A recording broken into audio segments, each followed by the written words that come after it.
যুদ্ধবিরতির ঘোষণার মাঝে ইরান ও ইসরায়েলের পাল্টাপাল্টি হামলার অভিযোগ, শর্ত মেনে চলার আহ্বান ট্রাম্পের। হাসিনার অনুপস্থিতিতে মানবতাবিরোধী অপরাধের বিচার প্রক্রিয়া শুরু, 2 আসামির পক্ষে আইনজীবী নিয়োগ, অভিযোগ গঠনের শুনানি 1 জুলাই।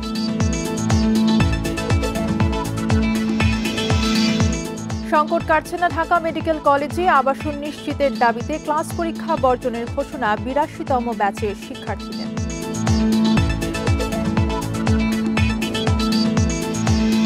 স্বাগত সংবাদ সন্ধ্যায়, সঙ্গে আছে তসনিমে জান্নাত অর্থী। শিরোনাম শুনছিলেন, এবারে পুরো খবর।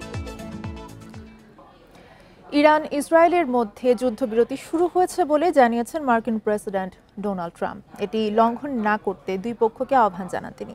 প্রথমে ইসরায়েল এবং পরে ইরান যুদ্ধবিরতিতে যাওয়ার বিষয়টি নিশ্চিত করেছেন। গত 13 জুন ইরানের পারমাণবিক ও সামরিক স্থাপনা এবং রাজধানী তেহরান সহ বিভিন্ন শহরে আকস্মিক হামলা চালায় ইসরায়েল। এতে দেশটির সেনাপ্রধান সহ বেশ কয়েকজন ঊর্ধ্বতন সামরিক কর্মকর্তা ও পরমাণু বিজ্ঞানী নিহত হন। জবাবে ইসরায়েলকে লক্ষ্য করে শতাধিক রকেট ও ক্ষেপণাস্ত্র ছোড়ে তেহরান। এতে তেল আবিব সহ ইসরায়েলের বিভিন্ন শহরে ব্যাপক ক্ষয়ক্ষতি হয়। এরপর থেকে ইরান ও ইসরায়েলের মধ্যে পাল্টাপাল্টি হামলা চলছিল।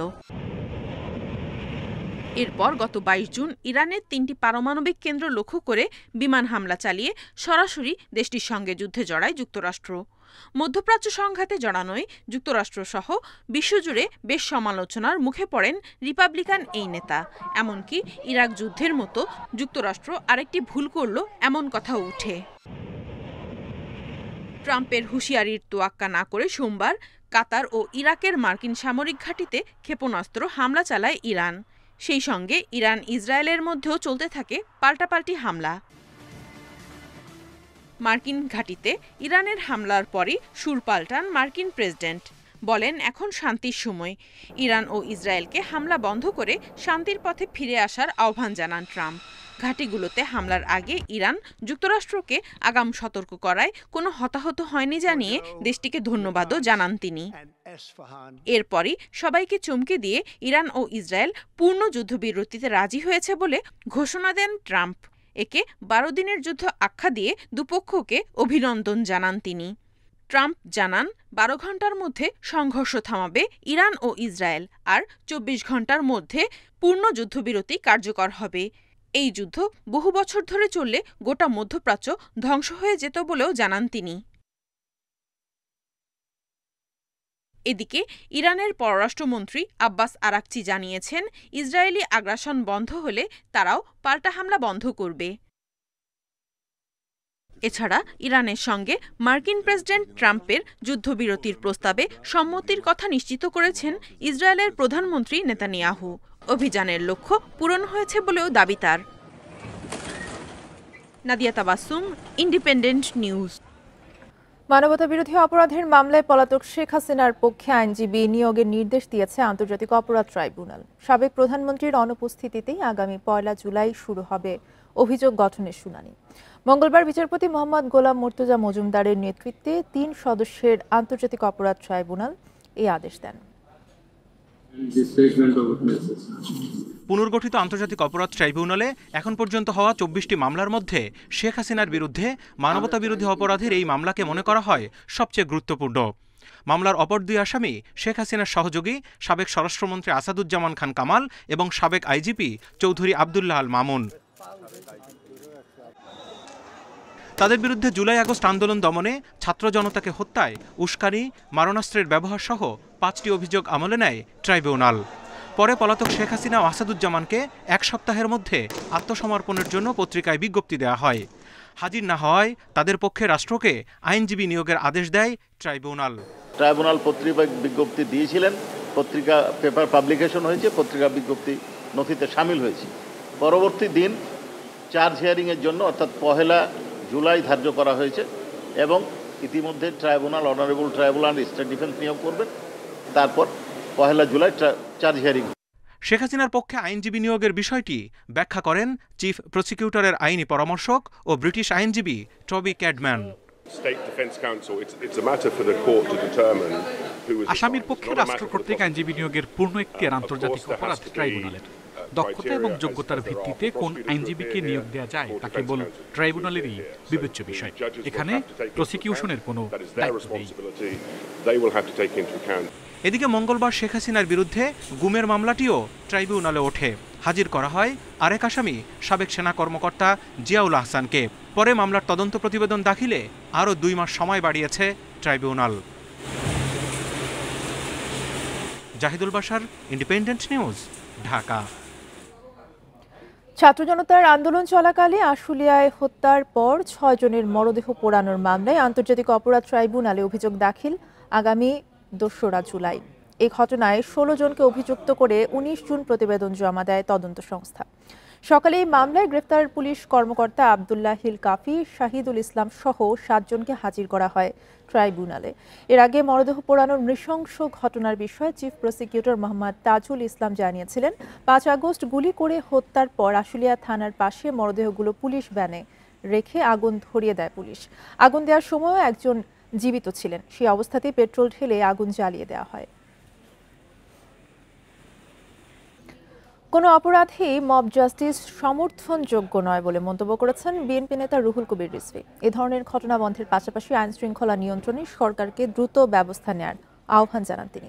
পরিকল্পিতভাবে মব তৈরি এবং বিশৃঙ্খলায় জড়িতদের চিহ্নিত করে আইনি ব্যবস্থা নেওয়ার দাবি বিএনপির আরেক নেতা আব্দুল আওয়াল মিন্টুর। রাজধানীতে আলাদা 2 কর্মসূচিতে এসব কথা বলেন তারা। রাজধানীর উত্তরায় রাষ্ট্র কাঠামো মেরামতে বিএনপির 31 দফার প্রচারপত্র বিতরণ করেন দলটির নেতাকর্মীরা। মঙ্গলবার সকালে কর্মসূচিতে অংশ নিয়ে মব সন্ত্রাসের বিরুদ্ধে কথা বলেন বিএনপির ভাইস চেয়ারম্যান আব্দুল আওয়াল মিন্টু। সেটা হলো মব জাস্টিস। দেশে পরিকল্পিত মব তৈরির বিশৃঙ্খলা ঠেকাতে সরকারকে কঠোর হওয়ার আহ্বান জানান তিনি। জড়িতদের দ্রুত আইনের আওতায় আনার দাবিও তার। মব জাস্টিস কারা শুরু করছে আপনারা ভালো করে দেখেন। আমরা দাবি করি যারা এই মব জাস্টিসের সাথে জড়িত তাদের সবাইকে আইনের আওতায় আনা হোক। কারণ মব জাস্টিস করে যারা মনে করে যে আমরা সরকার পালাই দিচ্ছি, সরকার পালাই গেছে আমাদের ভয়ে, তারাই এই মব জাস্টিস সৃষ্টি করতেছে। পরে দুপুরে জিয়া উদ্যানে মব সন্ত্রাস নিয়ে কথা বলেন বিএনপি নেতা রুহুল কবির রিজভীও। বলেন, গত 3 নির্বাচনের দায়িত্ব পালন করা সব নির্বাচন কমিশনার ফ্যাসিবাদের অংশ। মবের মাধ্যমে নয়, আদালতে তাদের বিচার নিশ্চিত করতে হবে। যারা দাবি নির্বাচন করেছে, যারা বিরোধী দলের মনোনয়ন প্রত্যাশীকে সে মনোনয়ন জমা দিতে পারেনি, এর জন্য দায়ী এই 3 নির্বাচন কমিশন। তাদের আইনসঙ্গতভাবে বিচার হোক। তাদের বিরুদ্ধে মামলা হয়েছে, সেই মামলা অনুযায়ী বিচার হোক। কিন্তু কারো হাতে আইন তুলে নেওয়ার কোনো অধিকার নেই। মব সন্ত্রাস বন্ধের পাশাপাশি আইনশৃঙ্খলা পরিস্থিতি দ্রুত নিয়ন্ত্রণে সরকারকে কঠোর হওয়ার তাগিদ দেন তিনি। সামাজিক সন্ত্রাসীদের হাতে বা সামাজিক কোনো ঘটনার কারণে মানুষ যাতে নিরাপত্তাহীন না থাকে সেই বিষয়টি আপনাদের দেখতে হবে। ব্রাহ্মণবাড়িয়ার নবগঠিত জেলা কমিটির সদস্যদের নিয়ে দলের প্রতিষ্ঠাতা জিয়াউর রহমানের সমাধিতে শ্রদ্ধা জানান রুহুল কবির রিজভী। Rifat Alam, Independent News, Dhaka. এদেশে আর ফ্যাসিবাদের জায়গা হবে না বলে মন্তব্য করেছেন বিএনপির যুগ্ম মহাসচিব শহীদ উদ্দিন চৌধুরী আনি। তিনি বলেন, কোনোভাবে ফ্যাসিবাদ মাথা চাড়া দিয়ে উঠলে ধ্বংস করবে এই প্রজন্মকে। দুপুরে লক্ষ্মীপুরের চন্দ্রগঞ্জ কফিল উদ্দিন ডিগ্রি কলেজের এইচএসসি পরীক্ষার্থীদের বিদায় অনুষ্ঠানে এই কথা বলেন তিনি। বিএনপি নেতা বলেন, সামনে জুলাই আসছে, এজন্য আগামী 1 জুলাই থেকে 5 আগস্ট পর্যন্ত মাঠে সরব থাকবে বিএনপি। সেখান থেকে জানান দেওয়া হবে বাংলাদেশে আর ফ্যাসিবাদের জায়গা হবে না। লক্ষ্য অর্জনে সবাইকে ঐক্যবদ্ধ থাকার আহ্বান জানিয়ে অ্যানি বলেন, আন্দোলনে সারা দেশে হাজার হাজার ছাত্র জনতাকে হত্যা করেছে আওয়ামী লীগ।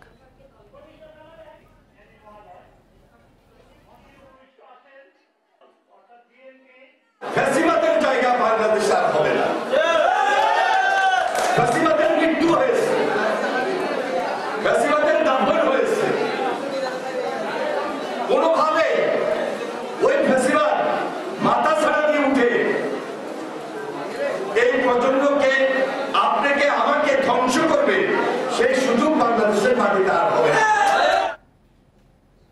সংকট কাটছে না ঢাকা মেডিকেল কলেজে। এবার ক্লাস পরীক্ষা বর্জনের ঘোষণা ৮২তম ব্যাচের শিক্ষার্থীদের। দুপুরে অধ্যক্ষের সাথে আলোচনার পর শিক্ষার্থীদের প্রতিনিধি দল জানায় আবাসন নিশ্চিত না হওয়া পর্যন্ত আন্দোলন চলবে। এদিকে ঝুঁকিপূর্ণ ভবন থেকে শিক্ষার্থীদের সরিয়ে নেওয়ার কথা জানিয়েছে কলেজ কর্তৃপক্ষ।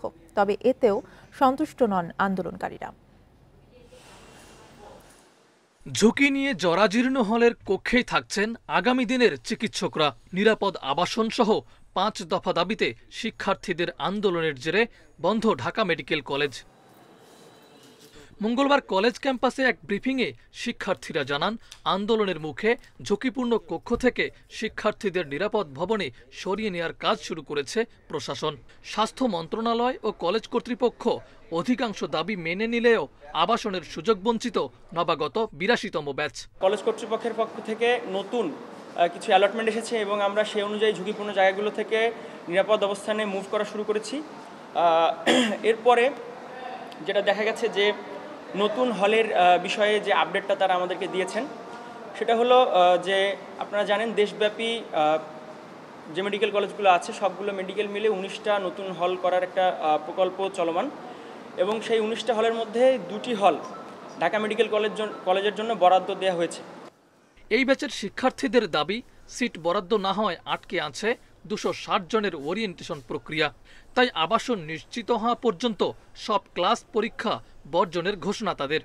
নিরাপদ আবাসনের জন্য আমাদের প্রশাসন, আমাদের মন্ত্রণালয় এবং আমরা একটা নির্দিষ্ট সিদ্ধান্তে পৌঁছাতে পেরেছি। আমাদের ঢাকা মেডিকেল কলেজে K78 থেকে K81 পর্যন্ত ব্যাচ পর্যন্ত আমাদের জন্য আবাসনের ব্যবস্থা করা গেলেও আমাদের জুনিয়র মোস্ট ব্যাচ K82 সম্পর্কে কোনো ধরনের পরিকল্পনা আমাদেরকে এখনো পর্যন্ত জানানো হয়নি। তারা বলেছে আমাদের জানাবে তাদের পরিকল্পনা খুব শীঘ্রই। তারা যতদিন পর্যন্ত না জানাচ্ছে বা যতদিন পর্যন্ত আমরা সুনির্দিষ্ট কোনো পরিকল্পনা না পাচ্ছি ততদিন পর্যন্ত আমরা আমাদের ক্লাসে ফিরছি না এবং সেটাই আমাদের আজকে সিদ্ধান্ত। শিক্ষার্থী প্রশাসন টানাপোড়েনে গত শনিবার থেকে স্থবির দেশের প্রধান মেডিকেল কলেজটির শিক্ষা ব্যবস্থা। আলোচনার মাধ্যমে সমাধানের পথ খোঁজার কথা বলছে কলেজ প্রশাসন। মাহফুজার রহমান মিলন, ইন্ডিপেন্ডেন্ট নিউজ, ঢাকা। আগামী সংসদ নির্বাচনে কমিশনকে সর্বোচ্চ সহায়তার আশ্বাস দিয়েছেন স্বরাষ্ট্র উপদেষ্টা। সুষ্ঠু পরিবেশ বজায় রাখতে আইনশৃঙ্খলা বাহিনী প্রস্তুত থাকবে বলে জানান তিনি। বিকেলে সচিবালয়ে আইনশৃঙ্খলা সংক্রান্ত কমিটির সভা শেষে এসব বলেন উপদেষ্টা। তিনি আরও বলেন, মব পুরোপুরি বন্ধ না হলেও আগের চেয়ে কমেছে। ভবিষ্যতে এমন যেন না ঘটে সেই ব্যবস্থাও নেওয়া হয়েছে।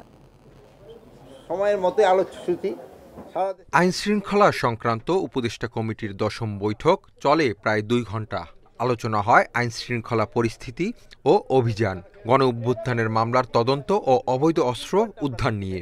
৩ পয়েন্টটা করে দেবে ইলেকশন কমিশন। প্রাধান্য পায় আগামী নির্বাচনের আইনশৃঙ্খলা পরিস্থিতি। সুষ্ঠু পরিবেশের আশ্বাস দেন স্বরাষ্ট্র উপদেষ্টা। তবে রাজনৈতিক দলগুলোকে সহায়তা দিতে হবে বলে মনে করেন তিনি। সব বাহিনী প্রধানরা একটা এনশিওর করতে যে ওই সময় পরিস্থিতি ভালো থাকবে।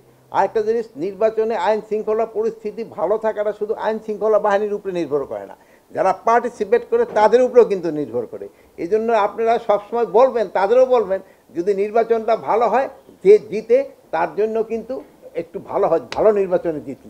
ব্রিফিংয়ে এক প্রশ্নের জবাবে উপদেষ্টা মন্তব্য করেন, সাবেক সিইসি নুরুল হুদার লাঞ্ছনা মেনে নেওয়া যায় না। মবের বিরুদ্ধে কঠোর হওয়ার হুঁশিয়ারি দেন তিনি। কেউ এই ধরনের ঘটনা আশা করে নেই, এটার জন্য আমরা সবাই দুঃখিত এবং এই ঘটনা ভবিষ্যতে যেন না ঘটে এই জন্য সব ধরনের ব্যবস্থাই নেওয়া হবে। এবং এটা এই ঘটনাটা কোনো অবস্থায় কিন্তু মেনে নেওয়া যায় না। আর এই ঘটনা যারা ঘটিয়েছে তাদের কিন্তু একজনের আপনারা জানেন অলরেডি আমরা আইনের আওতায় নিয়ে এসেছি এবং অন্যান্য যদি কেউ এটার সাথে জড়িত থাকে, আমরা অন্যান্য আরও তো অনেক জড়িত আছে, ফুটেজ দিয়ে আমরা সবারই আইনের আওতায় নিয়ে আসবো। তিনি আরও বলেন, নুরুল হুদার ঘটনায় পুলিশের কেউ জড়িত থাকলেও ছাড় পাবে না। বাহিনীর মনোবল আগের চেয়ে বেড়েছে বলে দাবি উপদেষ্টার। Hasib Mahmud Shah, independent News, Dhaka.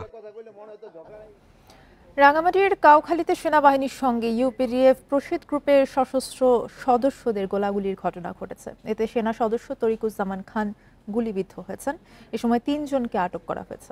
মঙ্গলবার ভোরে রাঙামাটি সদর জোনের ৭ ইবি এর ক্যাপ্টেন আসিফ হাসান শোভনের নেতৃত্বে খাগড়া ইউনিয়নের পুরমন বেল্টের জিপতলি মনপাড়া এলাকায় অভিযান চালানো হয়। সেনাদের উপস্থিতি টের পেয়ে তাদের লক্ষ্য করে গুলি ছোড়ে ইউপিডিএফ এর সদস্যরা। এ সময় উভয় পক্ষের মধ্যে প্রায় 3000 রাউন্ড গোলাগুলি হয়। এতে সেনা সদস্য তরিকুজ্জামান খান গুলিবিদ্ধ হন। পরে তাকে উন্নত চিকিৎসার জন্য চট্টগ্রামে নেওয়া হয়।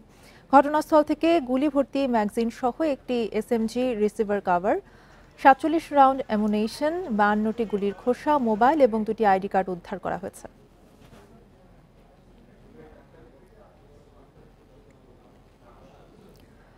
দাঁড়িপাল্লা প্রতীক সহ নির্বাচন কমিশনের নিবন্ধন ফিরে পেয়েছে জামায়াতে ইসলামী। বিকেলে এই বিষয়ে প্রজ্ঞাপন জারি করেছে ইসি। আগামীকাল সকাল 11টার দিকে আগারগাঁওয়ে নির্বাচন কমিশনে যাবে দলটি। প্রজ্ঞাপনে বলা হয়, সুপ্রিম কোর্টের আপিল বিভাগের রায় অনুযায়ী রাজনৈতিক দল হিসেবে জামায়াতে ইসলামী নিবন্ধন পুনর্বহাল করা হয়েছে এবং একই সাথে বাতিল হওয়া দাঁড়িপাল্লা প্রতীকও দলটিকে ফিরিয়ে দেওয়া হয়েছে।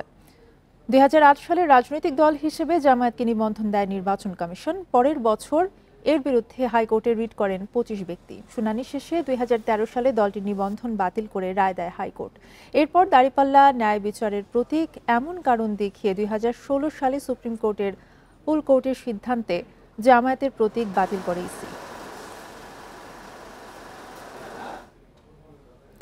এনবিআরের চলমান সংকট নিরসনে আগামী 26 জুন বৈঠক ডেকেছেন অর্থ উপদেষ্টা, যেখানে ঐক্য পরিষদের 6 জন প্রতিনিধির অন্তর্ভুক্তি চেয়েছে রাজস্ব সংস্কার কমিটি।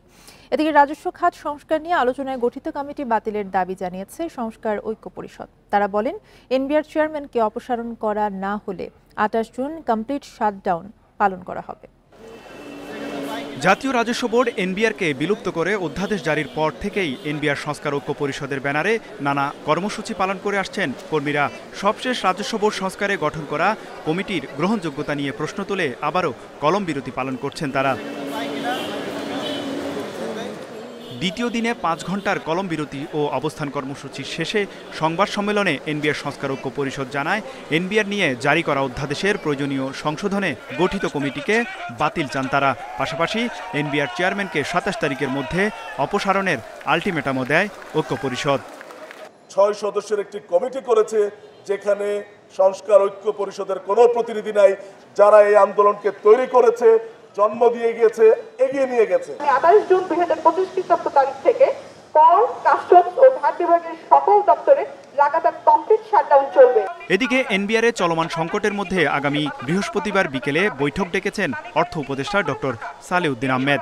রাজস্ব বোর্ড এবং কর, কাস্টমস ও ভ্যাট ক্যাডার প্রতিনিধিদের সাথে এ বৈঠক হবে, যেখানে অংশ নেয়ার জন্য এনবিআর সংস্কার ঐক্য পরিষদের 6 জন প্রতিনিধির মনোনয়ন চেয়েছে রাজস্ব সংস্কার কমিটি। এ বিষয়ে জানতে চাইলে পরিষদের সভাপতি বলেন, ঐক্য পরিষদ আনুষ্ঠানিকভাবে এ ধরনের কোনো চিঠি পায়নি, তবে বৈঠকে যোগ দেওয়ার বিষয়ে আলোচনা করে সিদ্ধান্ত নেওয়া হবে। আমাদেরকে কোনো আহ্বান জানায় নাই, আহ্বান জানিয়েছেন চেয়ারম্যান মহোদয়কে। তো এই বিষয়টা আমাদের কাছে কোনো অফিসিয়ালি কিছু আসে নাই। চেয়ারম্যান মহোদয় যেখানে অপসারণ চাই সেখানে চেয়ারম্যান মহোদয়কে বললে তো আসলে হবে না, আমাদেরকে বলতে হবে। আগামী 25 ও 26 জুন ঢাকা ও ঢাকার বাইরে সব শুল্ক কর ও ভ্যাট অফিসে 12টা থেকে 5টা পর্যন্ত অবস্থান ও কলম বিরতি কর্মসূচি পালন করবেন তারা। আওতামুক্ত থাকবে আন্তর্জাতিক যাত্রী সেবা ও রপ্তানি কার্যক্রম। তৌহিদ রানা, ইন্ডিপেন্ডেন্ট নিউজ, ঢাকা। এই ছিল এখনকার সংবাদে। ইন্ডিপেন্ডেন্ট টেলিভিশনের আরও খবর জানতে চোখ রাখুন ফেসবুক, ইউটিউব এবং এক্সে। ধন্যবাদ।